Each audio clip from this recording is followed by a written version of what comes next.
like church plays and stuff like that. Yeah, yeah. And an agent saw me and signed me, and I had to convince my parents a little bit because they're not very supportive of the business, really. Oh, no, is that true? They didn't want you to get into it? Yeah, because they, when you're from the South, you sort of hear, all those Hollywood people and drugs and rock and roll and, the whole thing, and so they weren't too sure about it.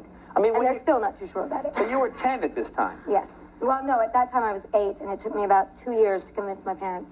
Well, that's pretty good, because I can't imagine an 8-year-old convincing me of anything. I mean, that's pretty good. They go, I'm very convincing. Dad, can I show you the financial portfolio for the next few years? I was very determined. I wanted to work with Michael Landon. That was my dream. I'd always been watching Little House on the Prairie. Now, you had a crush on him, or you wanted to work with him? No,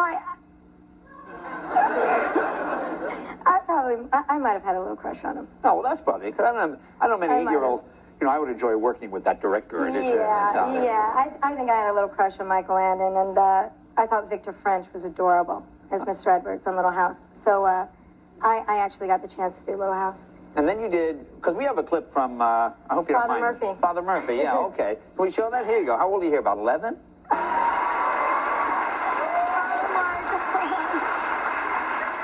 Will you do me a favor? The next time you come, will you promise to wear your hair like that? I would love to see that. So when you were doing that, were you doing press interviews and things then as a kid? Or did they keep kids away from the press? I don't know how that works.